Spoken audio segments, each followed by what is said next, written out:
Lack of confidence and too much effort is the reason you do not get an answer to your prayer.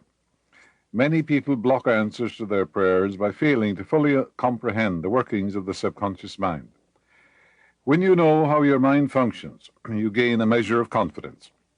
You must remember, whenever your subconscious mind accepts an idea, it immediately begins to execute it.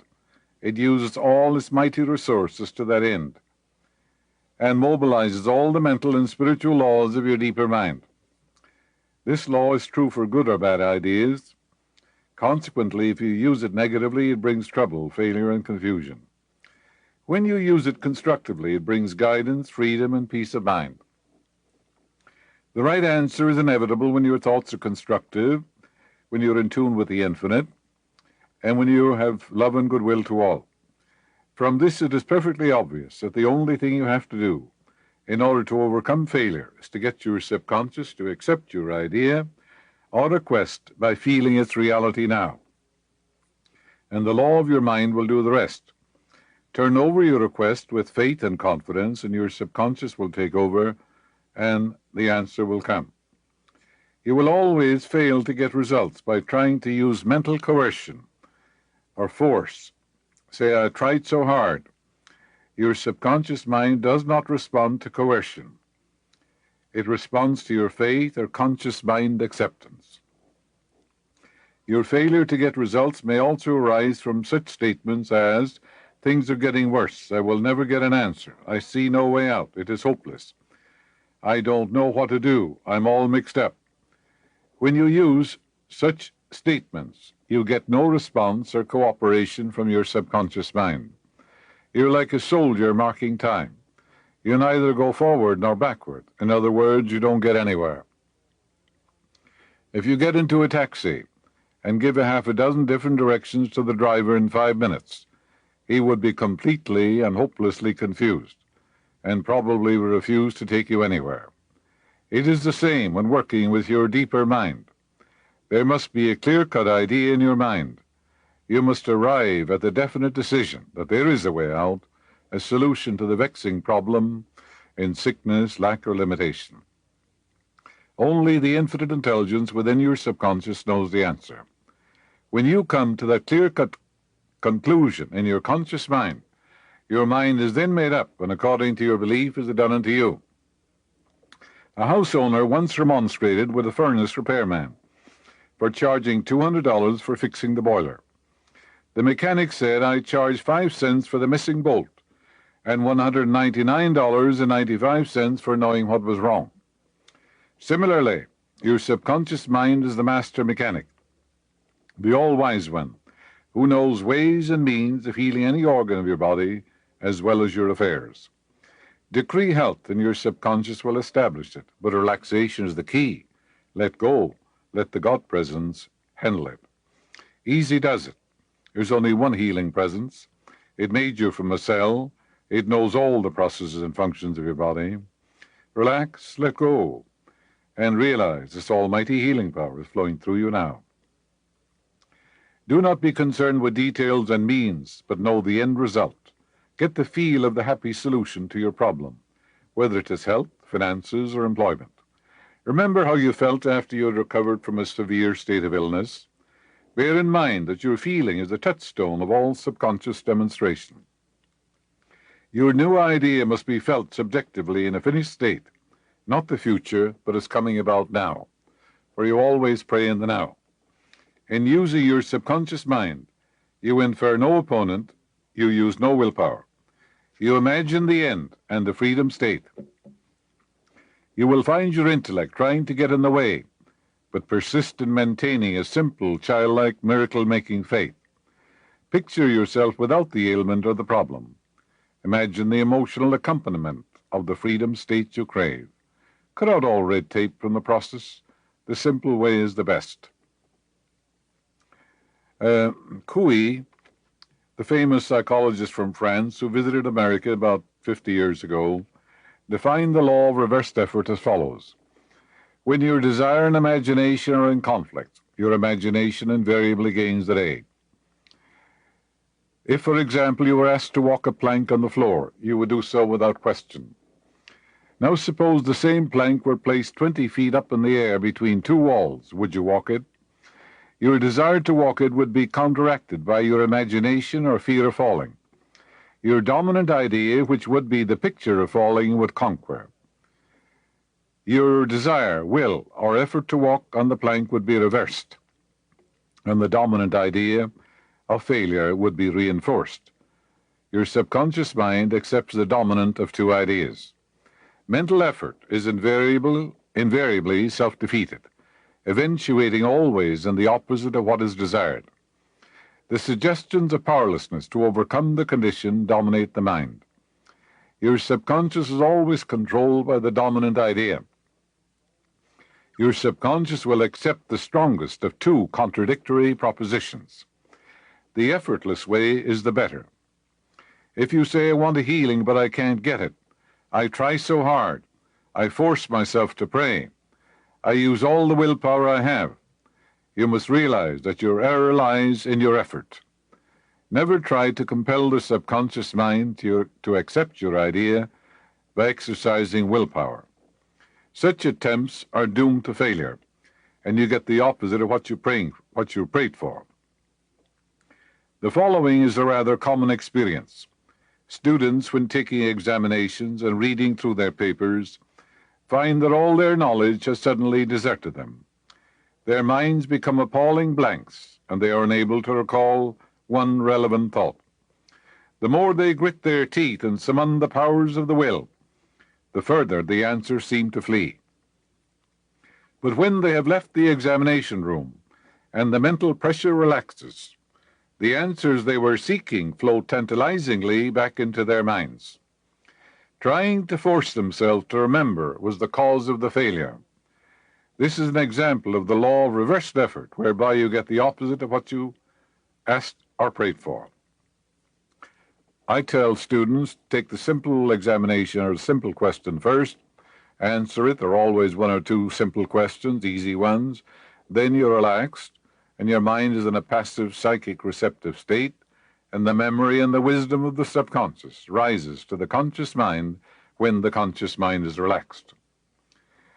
To use mental force is to presuppose there is opposition. How could you add power to omnipotence? When your mind is concentrated on the means to overcome a problem, it is no longer concerned with the obstacle. In the book of Matthew it says, if two of you shall agree on earth as touching anything that they shall ask, it shall be done for them of my Father which is in heaven. Well, the Father in heaven means, of course, heaven is your invisible intelligence in which we live and move and have our being, and the Father of all is your thought and feeling. And your thought and feeling control your destiny. Who are these two? It simply means a harmonious union or agreement between your conscious and subconscious mind on any idea, desire, or mental image. The brain and the heart must unite, you know. The male and the female must fuse together for an answer to come. When there is no longer any quarrel in either part of your mind, your prayer will be answered. The two agreeing may also be represented as you and your desire, your thought and feeling, your idea and emotion, your desire and imagination. To avoid all conflict between your desire and imagination, enter into a drowsy, sleepy state which brings all effort to a minimum. The conscious mind is submerged to a great extent when in a sleepy, drowsy state. The best time to impregnate your subconscious is prior to sleep. The reason for this is that the highest degree of outcropping of the subconscious occurs prior to sleep and just after we awaken. In this state, the negative thoughts and imagery, which tend to neutralize your desire and so prevent acceptance by your subconscious mind, no longer present themselves. When you imagine the reality of the fulfilled desire and feel the thrill of accomplishment, your subconscious brings about the realization of your desire. A great many people solve all their dilemmas and problems by the play of their controlled, directed, and disciplined imagination. knowing that whatever they imagine and feel to be true will come to pass in ways they know not of. The wonders of your deeper mind should be known by everybody. The following will clearly illustrate how a young girl overcame the conflict between her desire and imagination. She desired a harmonious solution to her legal problem, yet her mental imagery was constantly on failure, loss, bankruptcy, and poverty. It was a complicated lawsuit. There was one postponement after another with no solution in sight. At my suggestion, she got into a sleepy, drowsy state each night prior to sleep, and she began to imagine the happy ending, feeling it to the best of her ability. She affirmed the infinite law of justice, truth, love, and harmony. That law is operating perfectly in the minds and hearts of all involved. The truth and the justice of God reign supreme in the minds and hearts of all involved. It is God in action, which means all-around harmony and peace. And then she realized that the thing to do was to contemplate the happy ending. She knew that the image in her mind had to agree with her heart's desire. Prior to sleep, she began to dramatize as vividly as possible, her attorney having an animated discussion with her regarding the outcome. She would ask questions, and he would answer her appropriately. He would say to her over and over again, there has been a perfect, harmonious solution, which is what they wanted. Then he said to her, the case has been settled out of court. All this in her mind.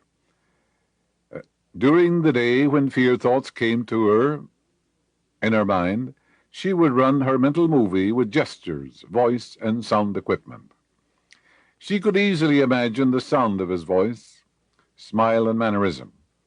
She ran this mental picture so often, it became a subjective pattern, a regular train track. At the end of a few weeks, her attorney called her and confirmed objectively what she had been imagining and feeling as true subjectively. She continued to know that the harmony and the justice of God reigned supreme in the minds and hearts of all. Then she imagined to her attorney, telling her there was a happy ending, there was a harmonious solution. This is really what the psalmist meant when he wrote, let the words of my mouth, that is your thoughts, mental images, and the meditations of your heart, your feeling nature, your emotion, be acceptable in thy sight, O Lord, the law of your subconscious mind, my strength and my Redeemer. The power and wisdom of your deeper mind can redeem you from sickness, bondage, and misery. Nikola Tesla was a brilliant electrical scientist who brought forth the most amazing innovations. When an idea for a new invention came into his mind, he would build it up in his imagination, knowing that his subconscious mind would reconstruct and reveal to his conscious mind all the parts needed for its manufacture in concrete form. He decided to relax and let go. He turned it over to the deeper mind and said, this infinite intelligence gave me this idea, and it fulfills all the parts for me in divine order. Through quietly contemplating every possible improvement, he spent no time in correcting defects and was able to give the technicians the perfect product of his mind. He said, invariably, my device works as I imagined it should. In 20 years, there has not been a single exception. To show you about the power of letting go and let this supreme intelligence solve it for you. Famous chemist Frederick von Stronic, Kuli, used his subconscious mind to solve his problem as follows. He had been working laboriously for a long time, trying to rearrange the 6 carbon and the 6 hydrogen atoms of the benzene formula. He was constantly perplexed and unable to solve the matter. Tired and exhausted, he turned the request over completely to his deeper mind, full of faith and confidence. Shortly afterward, as he was about to board a London bus, his subconscious presented his conscious mind with a sudden flash of a snake biting its own tail and turning around like a pinwheel. This answer from his subconscious mind gave him the long-sought answer of the circular rearrangement of the atoms that is known as the benzene ring. So easy does it. Yes, you try and solve it with your conscious reasoning mind. You gather all the data, gather all the facts, and do everything that you're supposed to do objectively. Then oftentimes you come up against a stone wall. That's the time to let go, surrender, relax, and turn it over to the deeper mind, which knows all and sees all, and which has the know-how of accomplishment. And these are the wonders of your deeper mind. I talked to a man some time ago who told me that he'd been treated shabbily, how he planned to get even, how hateful he was toward his former employer. This man had ulcers of the stomach as a result of his inner turmoil and irritation. I explained to him that he had been making very destructive impressions of anger and resentment on his subconscious mind, which always expresses what is impressed upon it. His ex-boss had nothing at all to do with it, because he was the only thinker in his universe, and he's responsible for the way he thinks. He began to see that these destructive emotions must have an outlet, and they came forth as ulcers, neurosis in his case. Now he reversed his mental processes by releasing his former employer into the boundless ocean of divine love, wishing for him all the blessings of heaven. At the same time, he filled his mind with the truths of God by identifying himself with the infinite healing presence, realizing that harmony, peace, and the perfection of the infinite one were saturating his mind and body, making him every whit whole. These spiritual vibrations permeating his mind were transmitted through his entire system, and the cells of his body took on a new spiritual overtone, resulting in a healing of the discordant condition. It isn't the other person. Remember, the other person has no power over you. The other person may make certain suggestions to you, but you can reject these suggestions. There's an old saying, an old aphorism: each time the sheep bleats, it loses a mouthful of hay. That's, of course, true, isn't it? Cease whining, complaining, and whimpering, and then you realize then that you're one with the infinite, that no one has the power to disturb you, that actually you're disturbing yourself. The suggestions and statements of others have no power to disturb you, except you accept them. Then it's a movement of your own mind. So are you going to say to me, the other person is controlling my mind, manipulating me?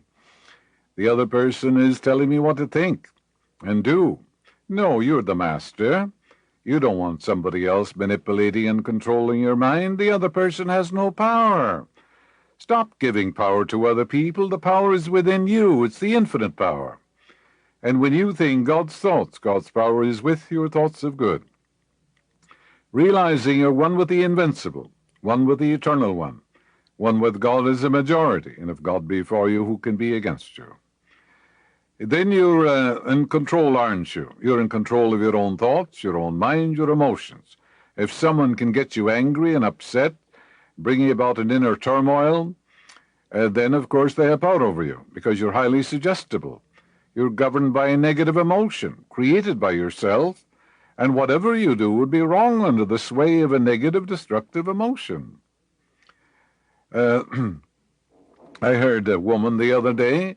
She was complaining about all the evils in the world of society: crime and rape and mugging and robbery and dope addiction, malfeasance in high places and all this sort of thing.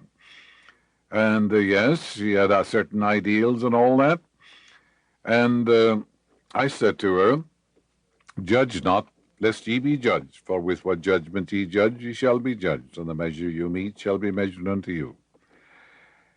So, why are you? Who appointed you? Did the infinite appoint you as judge over people? No, you're appointed judge over your own life, because your judgment is the conclusion in your own mind, is your own thought, your own feeling.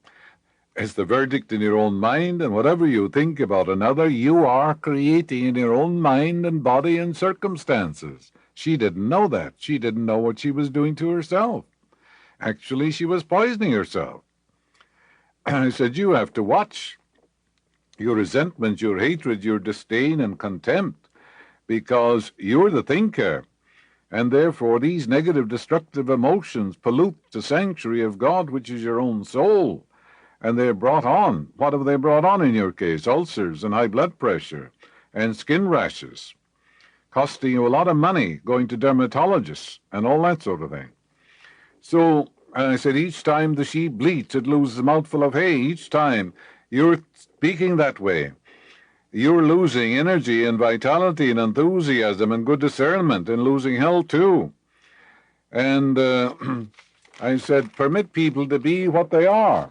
Permit your relatives to have their peculiarities, abnormalities, eccentricities, and and their particular religious beliefs. Permit them to be what they want to be, according to their beliefs. If someone wants to believe in Satan or a devil or evil entities or something, permit him to do so. That has nothing to do with you. You can't change him. You can't make him believe something he doesn't want to believe. So you're told in the Bible, let the filthy be filthy still, let the holy be holy still. Let people have their religious beliefs, their taboos and their strictures and their homilies and all that. And you can still have goodwill to them if you go home and your father believes that there's a punitive God up in the sky, or he believes there are evil spirits or in a hell. Permit him to believe in it. It doesn't disturb you. Give him his freedom to believe in it. And give the person freedom to be a Catholic or a Jew or a Hindu or a Protestant or an atheist or agnostic. Give him his freedom. How could that disturb you? You're here to praise, to exalt God in the midst of you. You're here to go to sleep every night with the praise of God forever on your lips. For in quietness and in confidence lie your strength. When your mind is full of peace and harmony, when you're walking in the consciousness of God's love and God's light and God's truth, all people who walk this earth are blessed because you walk this way. Why? Because you're radiating the sunshine of God's love. You're exuding vibrancy and goodwill. The plants and the animals and all people are benefited. If you go into a hospital to visit a sick person, would you want to go in there full of inner turmoil, agitated, over-exercised and burning up and seething, a seething cauldron? No, you wouldn't. You'd be doing harm to the person. You'd have the decency to stay away. If you went in, you'd say, well, now, I should have a quiet mind, a peaceful mind. I should be full of faith in God and the healing power of God.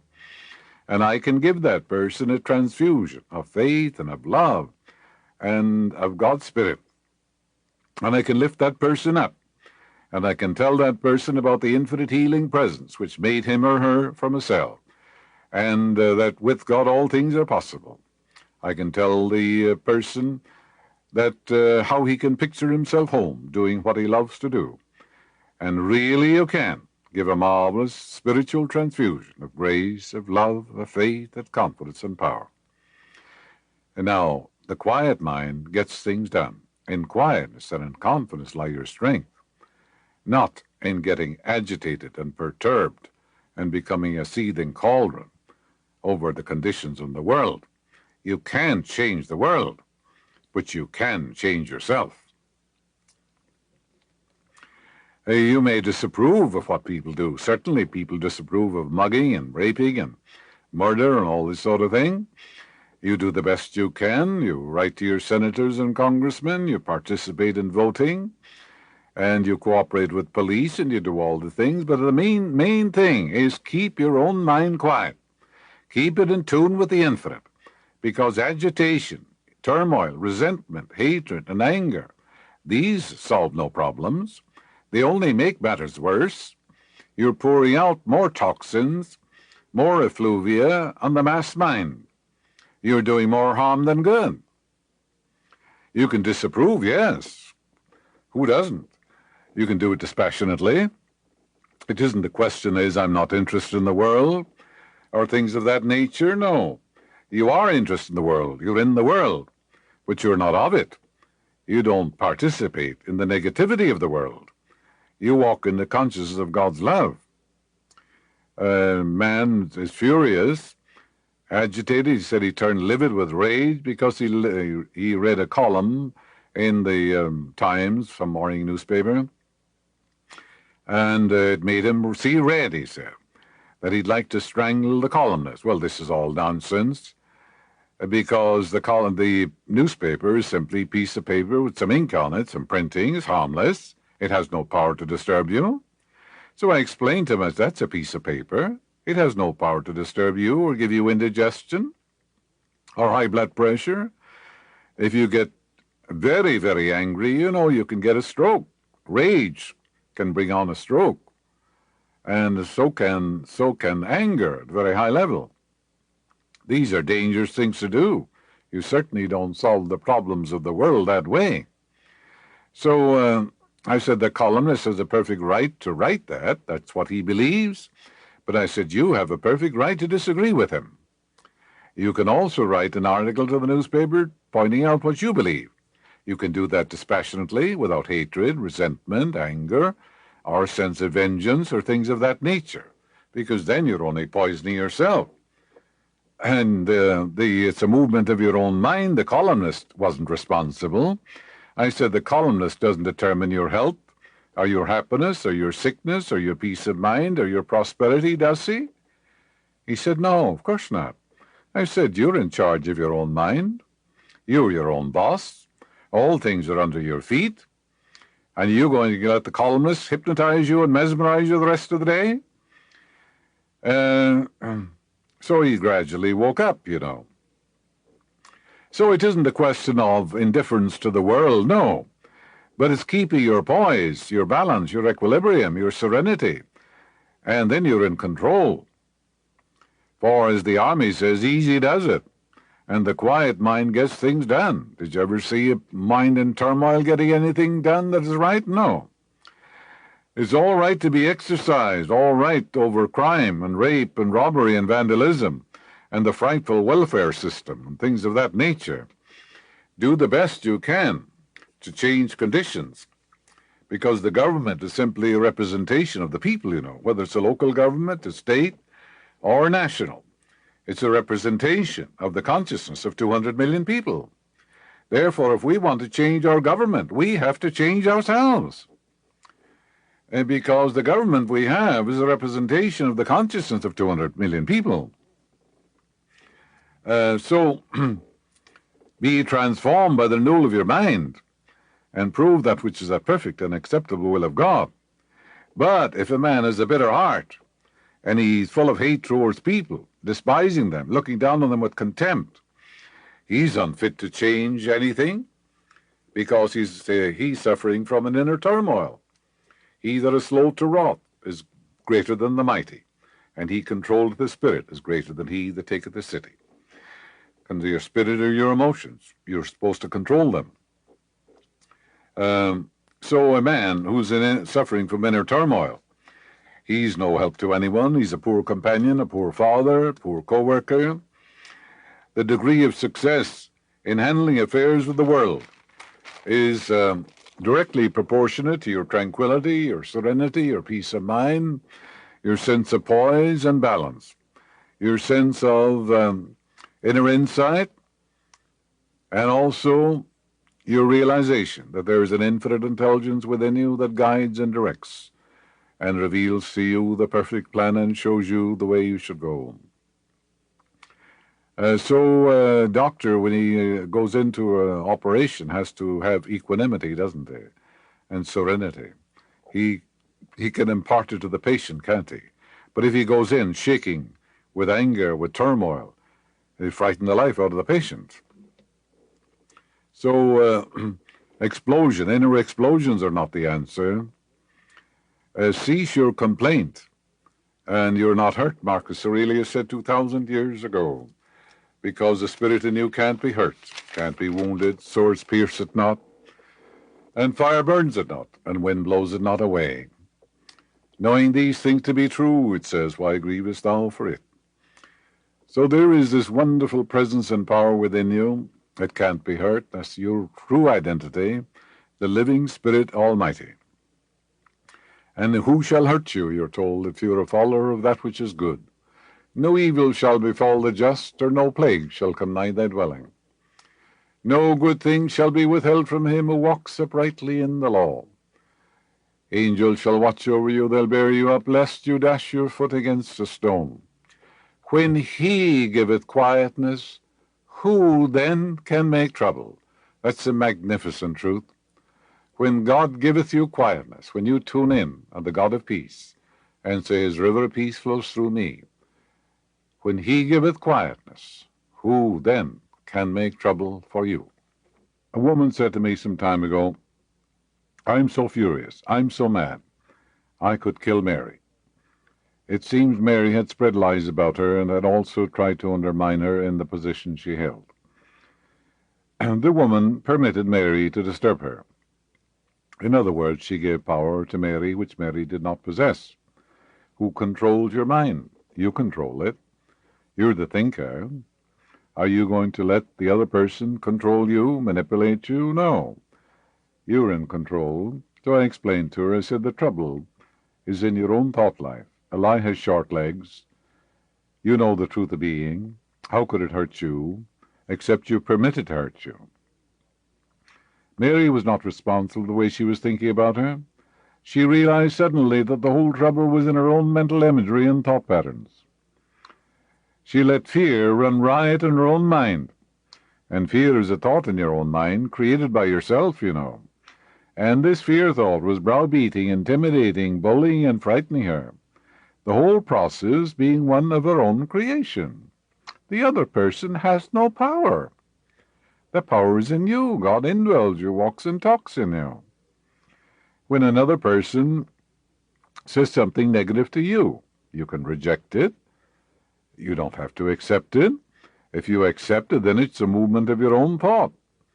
And that which I greatly feared has come upon me, Job said.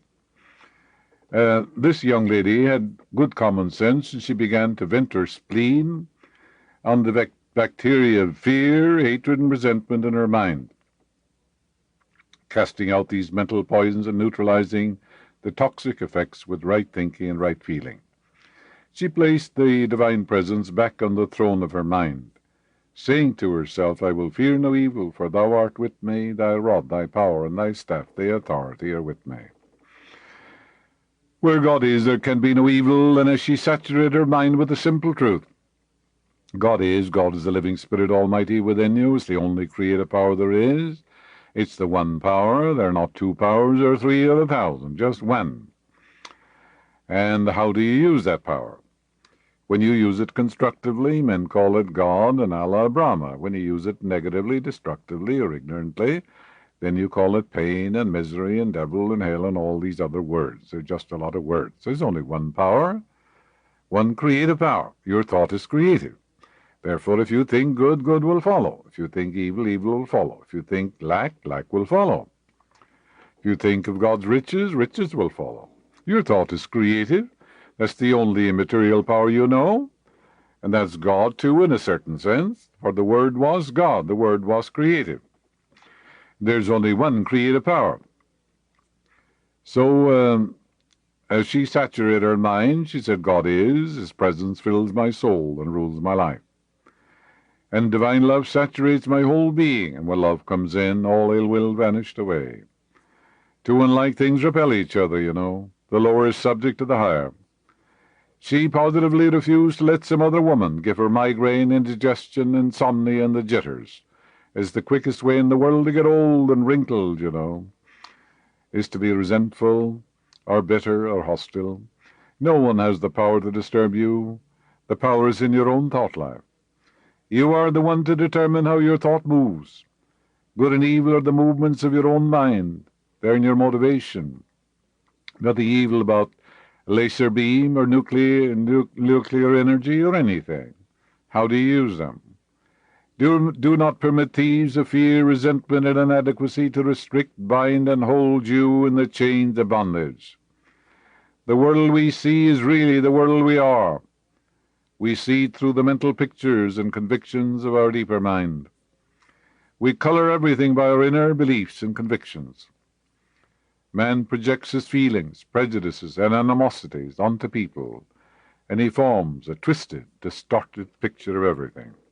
Yes, we're here to participate in life, in business, and the government should be on your shoulders, the government of divine ideas, mothered by divine love.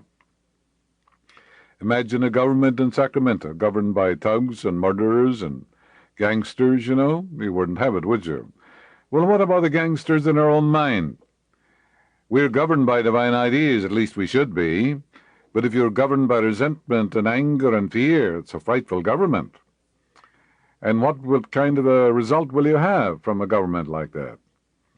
Let your government be a government of divine ideas, mothered by divine love. That's the government of the free. That's the only government in the world that can guarantee you peace and health and happiness, success, security. No UKs from Washington or Moscow or any part of the world can guarantee you anything. You give these things to yourself. No government can guarantee you peace or health or love or anything. The government can't give you anything. It has to first take it away from you. Yes, you're in control. You can look at the world objectively, unemotionally.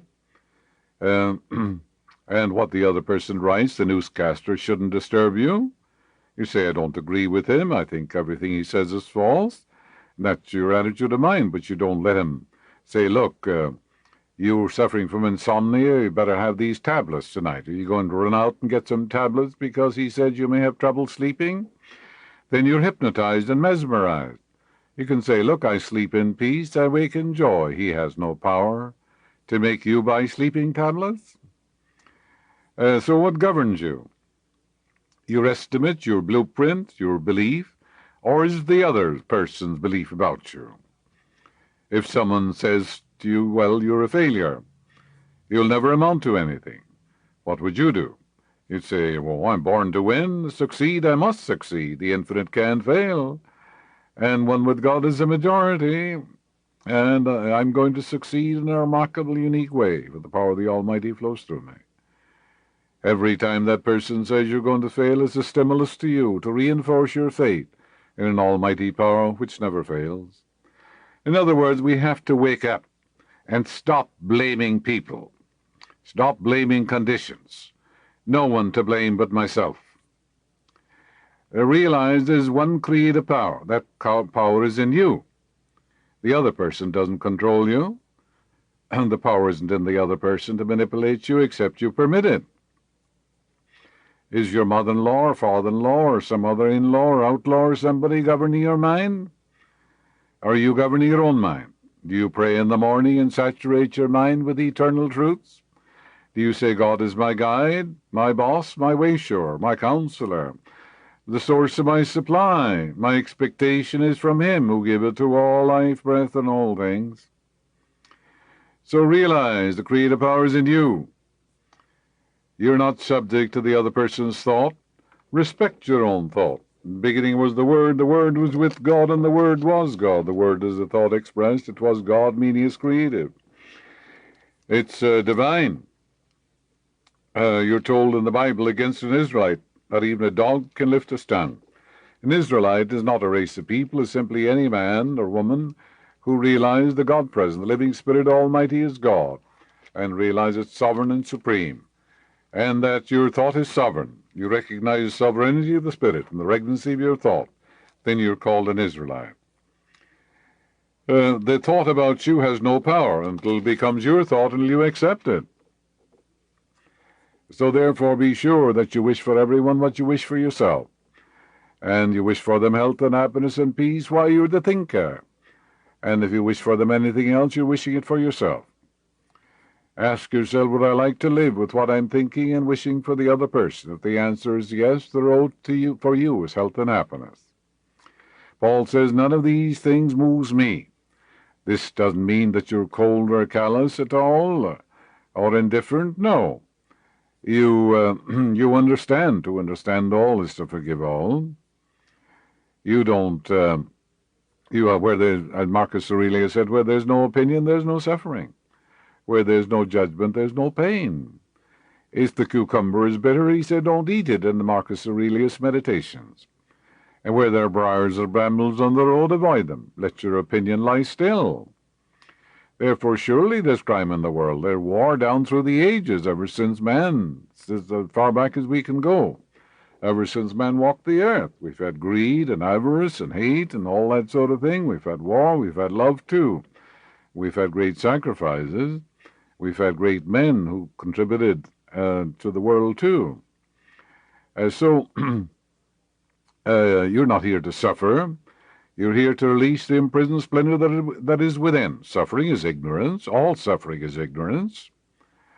You suffer until you awaken to the truth of being and say, look, what's the cause? You say to yourself, I am the cause. And then you begin to change. And you begin to identify with the eternal truths of God, which are the same yesterday, today, and forever. You don't get over-involved, over-exercised.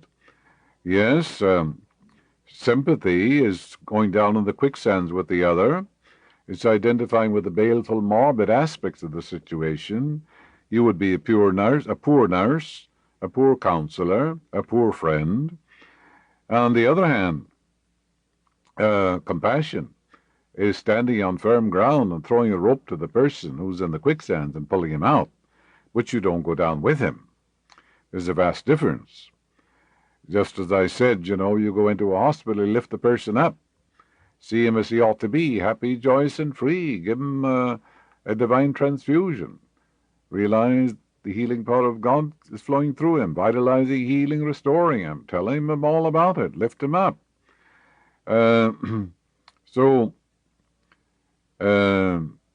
Empathy is looking out through the eyes of another and understanding the situation. Yes, it's understanding without involvement,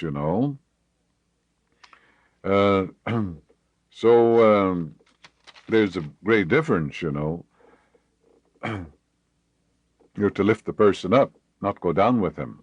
If a soldier is trained, when a man falls into a ravine, he gives him the butt end of a rifle or a rope or something or a branch of a tree, and he pulls him out, but he doesn't go down with him. Yes, having done all I stand, yes, you stand on the truth. You try to solve it every possible way, and then you turn it over to the infinite, which is all wise and knows all. Then the moment you think not, the answer comes with healing on its wings.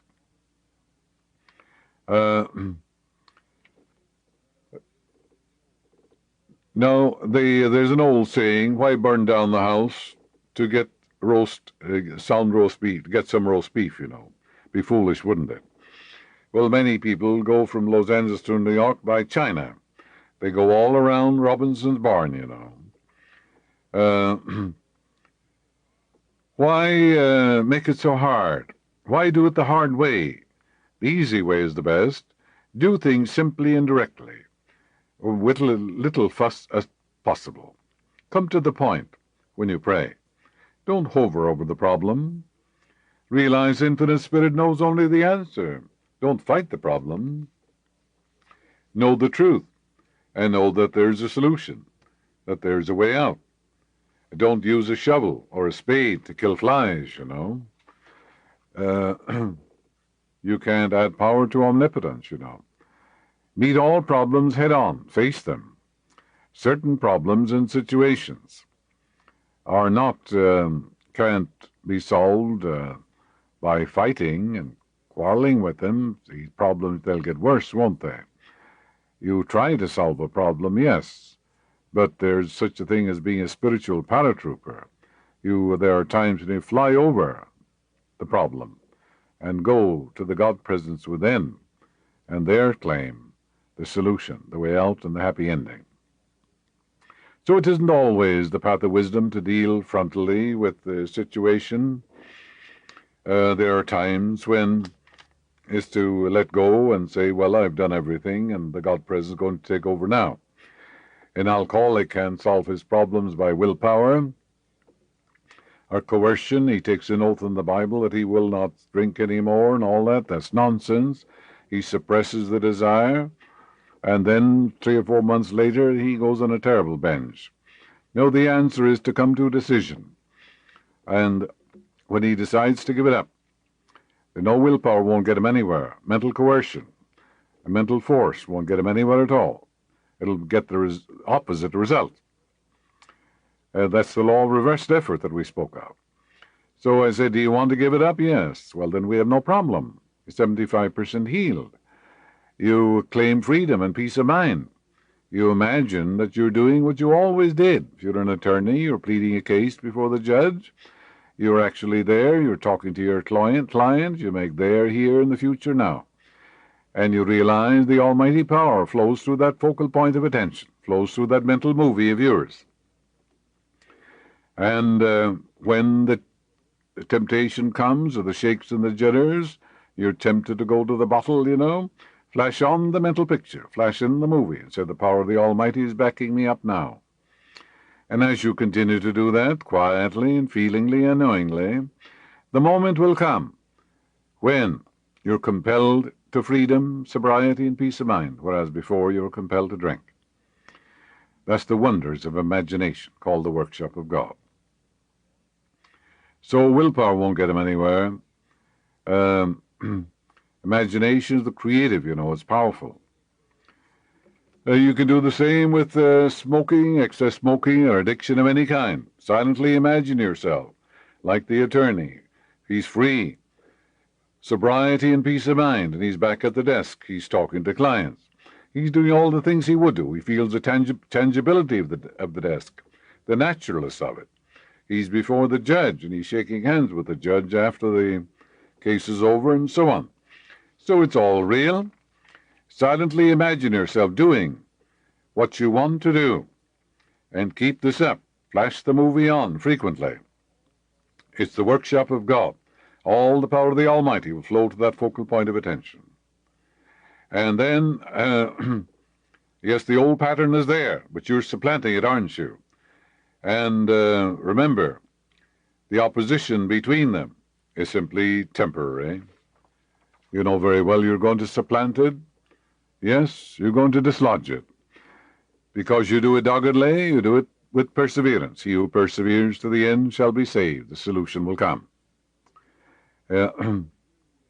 So that new picture you have in your mind will soon become dominant, and the subconscious accepts the dominant of two ideas. That's the Lord returning from the wedding feast. The Lord is the law. Whatever you impress in the subconscious comes forth as form, function, experience, and event. It's the return of the law, the response of the subconscious mind to your imagination and feeling. So let imagination work for you. That's a tremendous knowledge, a marvelous truth. It separates man from man. It's a beacon light in the world of darkness. It's called Joseph in the Bible. It means to add to multiply. And it separates man from man, And if you look around you, the men with imagination, science, art, industry, they want men with imagination, men who can dream and put the foundation under the image. So let go, relax, let go of the tension, drop the burden. After your prayers in the hands of a supreme intelligence, Now, Pat was on a train, a bag of potatoes on his back. The conductor came along, and he said, put the bag down, he said, on the train can carry both of you. Yes, are you carrying a burden on your back of 100 pounds overweight or 50 pounds or something? Don't you know when you learn to cast the burden that you'll cast the overweight off too? Something gnawing at you, some trouble, something bothering you? Drop it, walk on. As you spiritualize your mind, all these burdens will fall off. And he does it again. Do you want to reduce? And do you want to weigh 120 pounds in divine law and honor? Do you want to take off the 50 pounds, or do you want to carry that 50-pound bar of iron on your back all day long? That is a great burden, isn't it? And that robs you of vitality, enthusiasm, and energy. It tires you, yes, and depletes you of vitality. Do you want to become lissome and lightsome and beautiful and charming? Do you want to wear a 10 dress if you're a woman, or an 8 dress? Come to a decision. You really mean it, Why are you putting on these aprons of weight or fat or Why this obesity? Well, it could be self-loathing. It could be a hunger for love, and you're trying to appease the situation, but you're doing it in the wrong way. You don't need starchy or amylaceous foods or fatty substances. You don't need ice cream. You're an adult. You don't need any of those things. Go to a doctor and get a good diet, and then come and make a decision. And you say to your subconscious, I weigh 120 pounds in divine law and divine order, through divine love. I mean this, I am sincere. It's irrevocable. It's an absolute truth. I mean it. And it's irrevocable. And you reiterate that. Your subconscious says she means it. And it brings it to pass to cause you to lose all desire for these amylaceous or fatty foods. You come to a decision. And in your imagination, you're wearing that dress, aren't you? You're looking at yourself in the mirror, admiring yourself, and someone is congratulating you on that lissom, lightsome figure of yours. Yes, the minute you come to a decision, there is no problem. Easy does it. You relax, the infinite takes over. If you vacillate and waver, and you're double-minded and unstable, you'll get absolutely nowhere. Let not such a person ask anything of the Lord. He's like the double-minded man, unstable in all his ways, you know. When you have a problem, surely you're to meet the problem. You may have to discuss it with a lawyer, a doctor, or somebody else. And but then you say, well, infinite intelligence is taking over. There's a law of harmony and beauty and love. And the infinite spirit reveals the perfect solution in ways I know not of. Are you troubled by events in the past? Well, the past is dead. Nothing matters but this moment. Let go and walk on. The future is the present, your present thinking grown up. Cast your bread upon the waters, you'll find it after many days. The bread of peace, of harmony, of right action and beauty, and love and understanding. Dwell on these things, and you'll find the result after many days. Because whatever you deposit in your mind, you'll meet it on the screen of space. What has happened has happened. There's no use crying over spilt milk, you know. Claim divine freedom and peace of mind, and you'll be led to green pastures and still waters. Emerson said, your feet may run, but your mind need not. Your body, your conscious mind, may be involved in a difficult situation, but there's an infinite intelligence within you that transcends time and space, that knows all and sees all. It's the ever-living one, the all-wise one. They came to Emerson, you know, and they said, the world is coming to an end. They calculated it according to the book of Revelations, a class we recently finished. And what did he say? He said, boys, that's all right. I can get along without it. He's detached, you know. He didn't get all excited because some people are reading the Bible, taking it literally, not realizing it's symbolic. It's an allegorical, figurative, idiomatic language. And the numbers in the Bible have an inner meaning, too. They were taking these things literally. And, of course, Emerson knew it, and he just, said the right thing.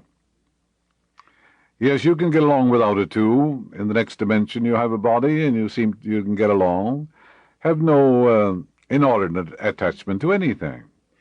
You're a steward of the divine. God owns all things, the whole world. You're here to make use of these things. Use them wisely and judiciously. You came in naked in the world, you know, and you'll go back that way. But you can take with you the melody of God in your heart. You can take knowledge of the laws of mind and the way of the Spirit. You can take faith and confidence. Then you'll attract some wonderful people in the next dimension, just the same as you do here. I read some time ago where in Europe someone stole the Stradivarius violin belonging to a great musician, and he was to get on the stage. He said, I can get along without it. Get another one for me.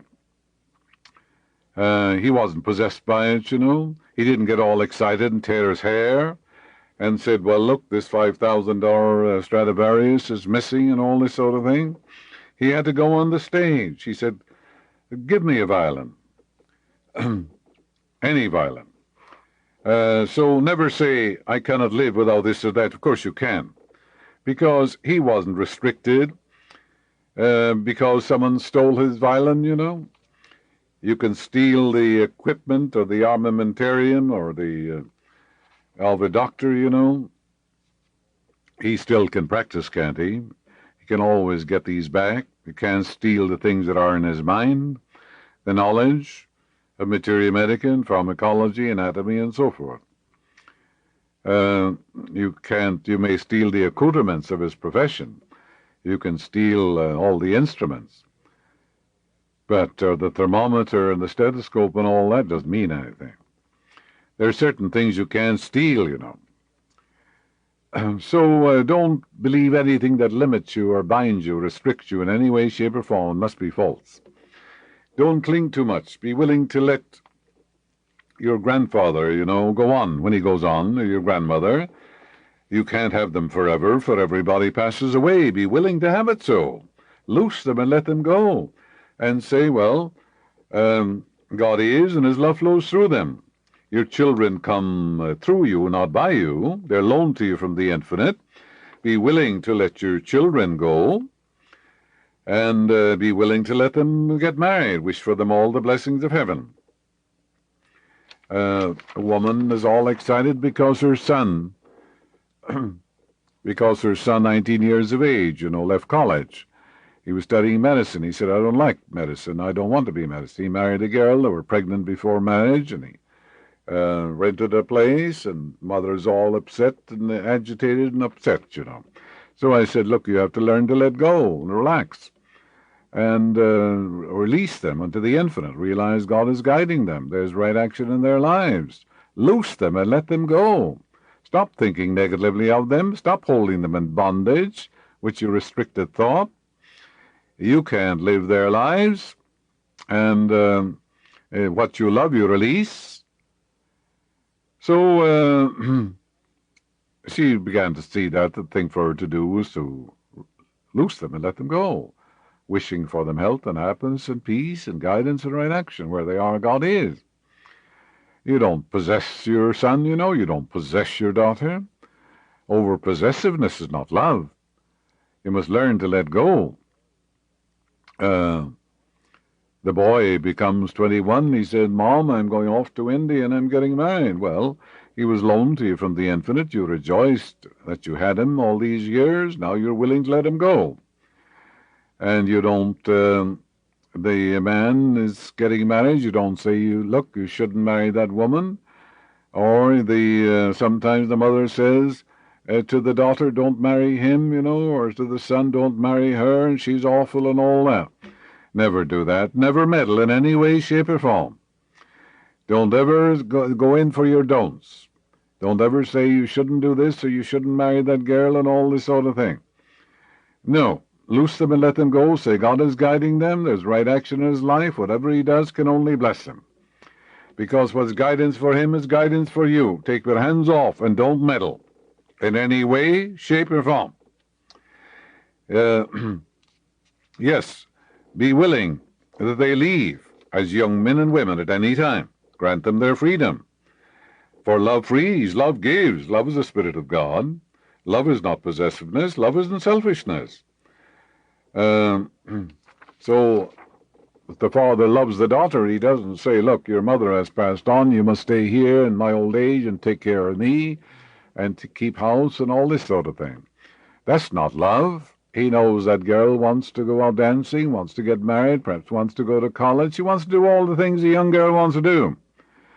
And then he talks about filial duty and all this sort of thing, you know. And love always frees. Love would rejoice in seeing her as she ought to be, happy, joyous, and free. If some man came along, the man of her dreams, her father should, if he had love, rejoice that she's found the man of her dreams, who loves her and cares for her, makes her happy and joyous, and contributes to her peace and health and happiness. That's what love does. When you love another, you love to see the other become and express all the long to become and express. The girl may remain because of filial duty and think that she should do it, and at the same time she resents it, she feels guilty, and she cuts her right hand usually, the hand that, you know, does the work, and then it has to be explained to the father and to the girl. So love always frees. So there's a wisdom that governs you, your heart and lungs and breathing, and don't interfere with it.